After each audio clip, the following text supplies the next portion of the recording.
Delhi liquor scam కేసులో MLC కవితకు Rouse Avenue court ఈ నెల 7 వరకు జ్యుడిషియల్ కస్టడీని పొడిగించింది. ఈ నేపథ్యంలో ఆ రోజు నాటికి కవితపై సీబీఐ ఛార్జ్షీట్ దాఖలు చేసే అవకాశాలు కనిపిస్తున్నాయి. అయితే ఈడీ సమర్పించిన సప్లిమెంటరీ ఛార్జ్షీట్లో కీలక విషయాలు బయటపడ్డాయి. కవిత డిజిటల్ ఆధారాలను ధ్వంసం చేసినట్లు కోర్టుకు ఈడీ తెలిపింది.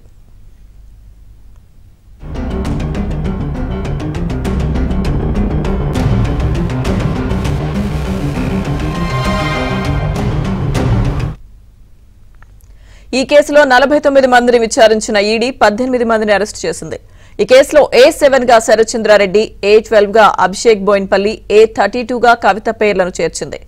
అయితే ఈ కేసులో అత్యంత కీలకంగా కవిత వ్యవహరించినట్లు ఈడీ ఛార్జ్షీట్లో పేర్కొంది.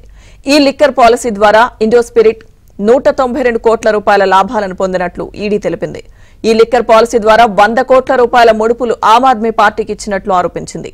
ఇక ఈ కేసులో ఇప్పటి వరకు 224 కోట్ల ఆస్తులను జప్తు చేసినట్లు కోర్టుకు ఈడీ వెల్లడించింది.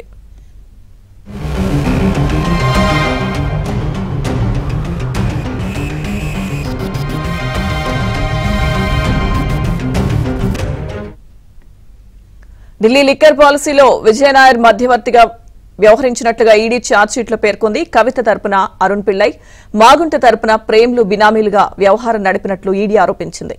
అయితే ఈ పాలసీ రూపకల్పనలో ముందుగా విజయ్ నాయర్తో కవిత సమావేశమైనట్లు ఈడీ చెప్పింది. ఒప్పందం కుదిరిన తర్వాత పిల్లై, అభిషేక్లు హవాలా రూపంలో 100 కోట్ల రూపాయలను తరలించినట్లు ఈడీ అభియోగించింది. కవిత ఆదేశాలతో పిల్లై తన పేరు మీదే లాభాలు, పెట్టుబడులు చూపించారు.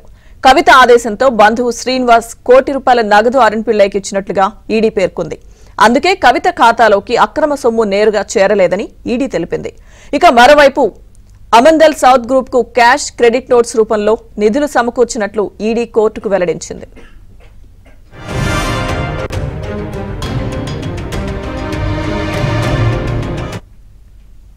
ఇదిలా ఉంటే ఛార్జ్షీట్లో కవిత ఇచ్చిన స్టేట్మెంట్ల గురించి ఈడీ కోర్టుకు వివరించింది. లిక్కర్ పాలసీ రూపకల్పనలో తన తరపున పాల్గొనాలని బుచ్చిబాబుకి నేను ఎలాంటి ఆథరైజేషన్ ఇవ్వలేదని కవిత తెలిపారు. ఇండోస్పిరిట్ లో తనకు ఎలాంటి వాటాలు లేవని, ఢిల్లీ లిక్కర్ వ్యాపారం గురించి ఎవరితో మాట్లాడలేదని కవిత చెప్పారు.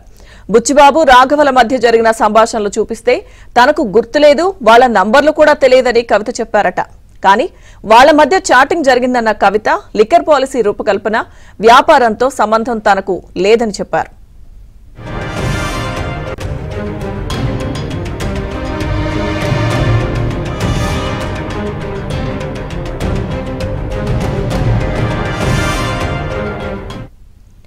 మరోవైపు తన తరపున ఎవరూ ఆప్ని సంప్రదించలేదని, లంచాలు కూడా ఇవ్వలేదని కవిత చెప్పుకొచ్చారు.